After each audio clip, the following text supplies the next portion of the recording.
हम पढ़ रहे हैं कक्षा 8 के गणित का तीसरा अध्याय।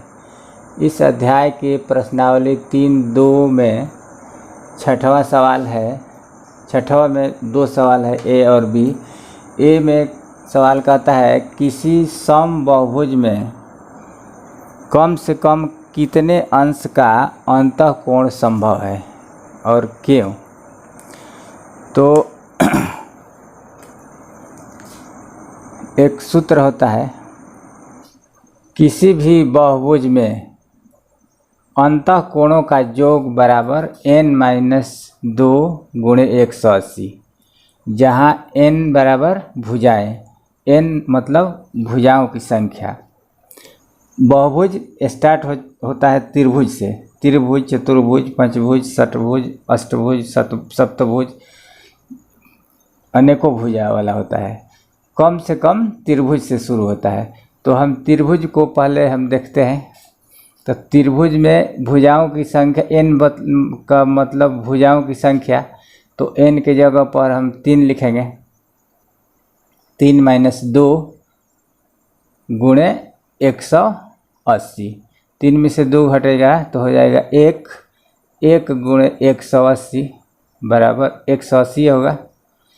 यह अंतःकोणों का योग हुआ, तीनों कोणों का, यह कोण और यह कोण, तीनों कोणों का योग हुआ 180 डिग्री। तो एक कोण का वैल्यू कितना होगा, इसमें 3 से भाग दे देंगे, 3 से भाग देंगे तो हो जाएगा 60 डिग्री, यानी एक कोण का मान हो गया 60 डिग्री। अब हम देखते हैं चतुर्भुज में। चतुर्भुज ले लेते हैं। इसमें n के जगह पर हम रखेंगे 4-2 गुणे 180। 4 में से 2 घटेगा तो हो जाएगा 2 गुणे 180 बराबर 18×2 = 36, यानी 360 डिग्री। चतुर्भुज है तो उसका अंतःकोणों का योग 360 डिग्री है। यह अंतःकोण है चारों, और इस चारों का योग 360 डिग्री हो रहा है।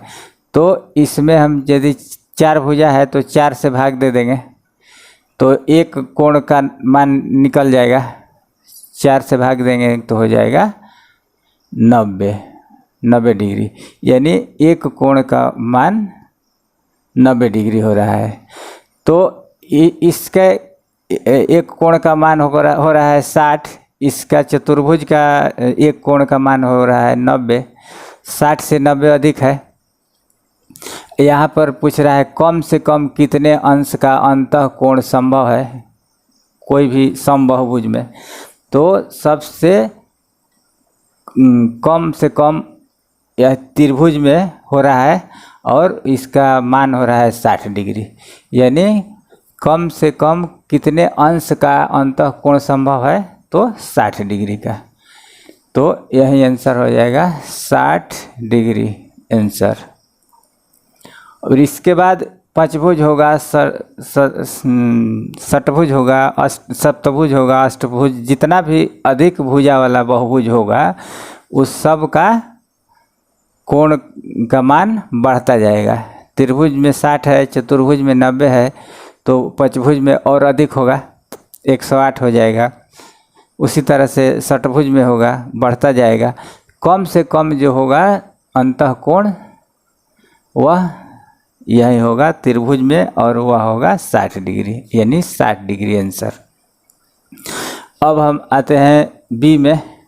किसी समबाहुभुज में अधिक से अधिक कितने अंश का बाह्य कोण संभव है। इसमें कम से कम और अंतःकोण पूछ रहा है, इसमें पूछ रहा है अधिक से अधिक कितने अंश का होगा, और लेकिन बाह्य कोण, अंतःकोण नहीं, बाह्य कोण। यह भी समबाहुभुज है, यह भी समबाहुभुज है। तो हम जानते हैं इसका कि किसी भी बहुभुज के सभी बाह्य कोणों का योग 360 डिग्री होता है। तो मान लीजिए कि त्रिभुज है यह,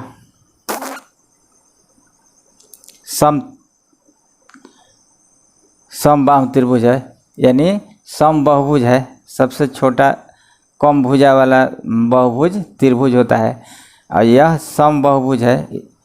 तो इसका सभी कोणों का बाह्य कोण यह होता है, बाहर की तरफ निकलेगा, यह भी इधर ऐसे जाएगा। तो यह हो गया इसका बाह्य कोण, यह बाह्य कोण है और यह बाह्य कोण है। त्रिभुज में भी तीन, जैसे तीन अंतः कोण होता है उसी तरह से त्रिभुज में तीन बाह्य कोण भी होता है। तो यह ही बाह्य कोण है, और ये तीनों बाह्य कोणों का योग होता है 360 डिग्री। तो 360 में 3 से भाग दे देंगे तो एक बाह्य कोण का मान निकल जाएगा। 3 से भाग देते हैं इसमें, 3 इकाई 3, 3 दूनी 6 और 0 उतर जाएगा, यानी 120 डिग्री। त्रिभुज के एक बाह्य कोण का मान 120 डिग्री हो रहा है। अब हम देखते हैं चतुर्भुज में, यह चतुर्भुज हो गया, इसका बाह्य कोण हो गया यह, यानी यह हुआ इसमें, इसका बाह्य कोण यह हुआ, यह और यह। तो इसमें भी कोई भी बहुभुज हो, चाहे त्रिभुज हो, चतुर्भुज हो, पंचभुज हो, सबके बाह्य कोणों का योग 360 डिग्री होता है। तो इसमें भी 360 से हम भाग देंगे, 4 से भाग देना पड़ेगा, इसलिए कि यह त्रिभुज है तो 3 से भाग दिया गया, चतुर्भुज है तो 4 से भाग देना पड़ेगा। 4 से भाग देंगे तो इसका मान हो जाएगा कट करके 90, 4 9 36 0 90, यानी 90 डिग्री।